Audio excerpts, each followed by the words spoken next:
DDoS attacks continue on Elysium, plans for international Tauri server confirmed, and Frostgale population dwindling. Those stories and more on today's episode of Planet Private.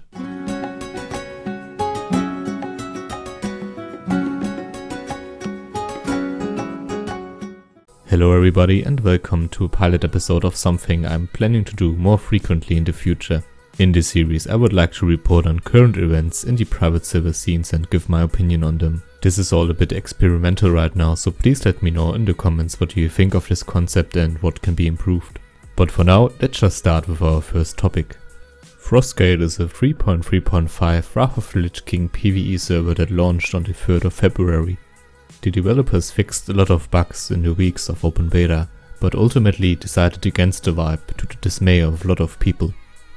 They came up with an idea to keep characters but release levels gradually instead.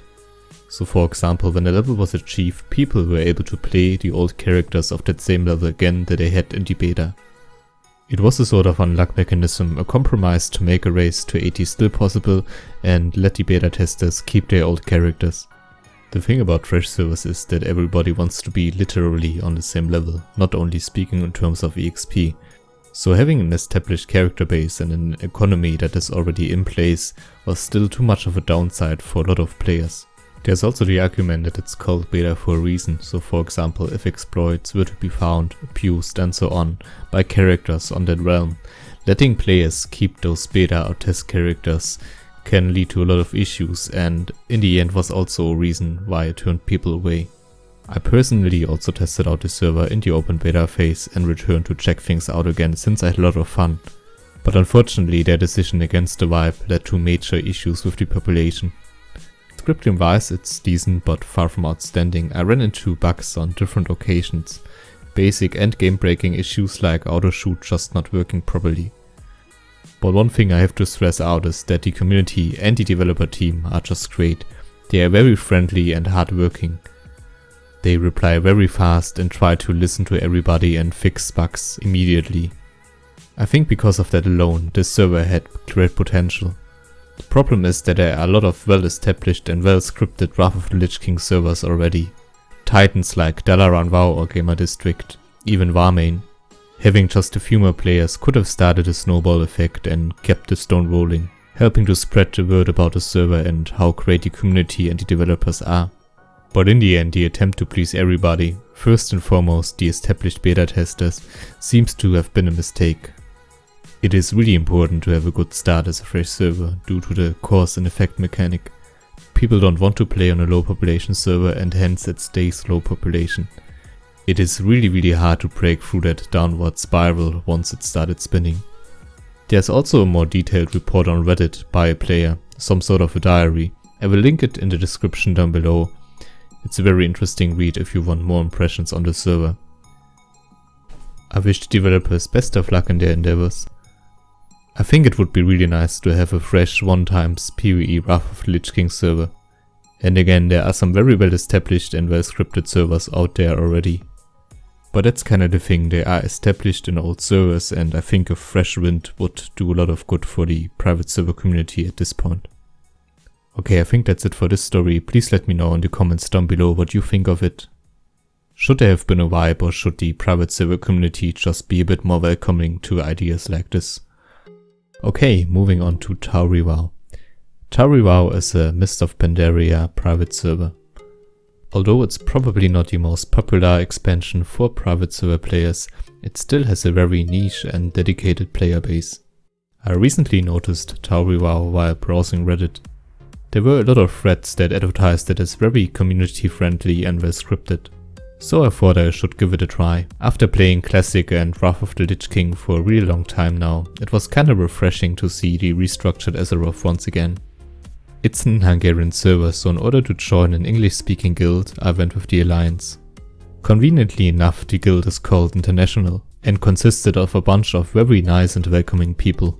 I checked out a lot of different content and so far I have to say the scripting seems very solid. I had a blast there and probably also would have continued playing on that server. But then I noticed a thread on Reddit that was about an international server being released. And indeed they are planning to develop an English speaking realm. There also have been some rumors about the possibility of transferring your old characters into the new realm.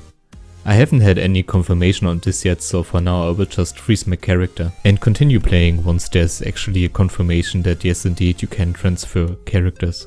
If some of you are interested in content after Wrath of the Lich King, then I would highly recommend you to check out the server, even if it's just to try out something new or to get a sense of how well the scripting and everything is working. It's currently in pre-patch for Mist of Pandaria, so it's still Cataclysm content. The Pandarian starting zone and quest lines are still available though. I'm really looking forward to more information regarding the server and hope that there will be a release date soon for the English one. As a personal side note, I'm really interested to see in how well this whole project will be received by the private server community, because although Cataclysm and Pandaland were perceived as kinda the death of World of Warcraft as we knew it by a lot of players, I haven't seen too many negative things about the server on Reddit so far. It really makes me wonder if a lot of passion for private servers is really just about content not being available anymore. Because although I personally have more fond memories in TPC and Wrath of the Lich King, I have to say that I still had a pretty good time in Cataclysm and Pandaria. I remember that once Pandaria came out I also missed a lot of the classic content and perks that came with it. It also makes me wonder if in a few years from now I will miss Warlords of Draenor content just because it became pretty old by that point. You also have to keep in mind there will be whole generations that just grew up with that kind of World of Warcraft. Warlords of Draenor will be for them what was for us vanilla World of Warcraft. But I'm getting too sidetracked here. I guess what I'm trying to say is that every expansion that is not the current retail form of World of Warcraft has its right to exist, given the argument that it's content that you just can't experience anymore. But yeah, maybe that's a discussion for a whole nother video. Let me know what you think. Will you give Tareewow a try? Or is there a certain expansion where you draw the line? There also have been a lot of new developments with Elysium. The biggest one being probably the merge with Crestfall into the legacy gaming network. I don't want to dive into that too deep here since there's already been a lot of discussion and a lot of speculation as well. For me personally, it's just really refreshing to see two big names working together in a scene that can be really toxic not only in the community itself but also in between developers. Also, the DDoS attacks continue on Elysium PvP and other realms, resulting in lags, disconnects and overall bad gameplay experience. There's also been a new report on banning over 2,700 accounts since the Elysium servers launched. Those bans were given for exploiting, hacking and related offenses. Related to this, I would highly recommend you to change your password on the Elysium control panel and enable the two-factor authentication.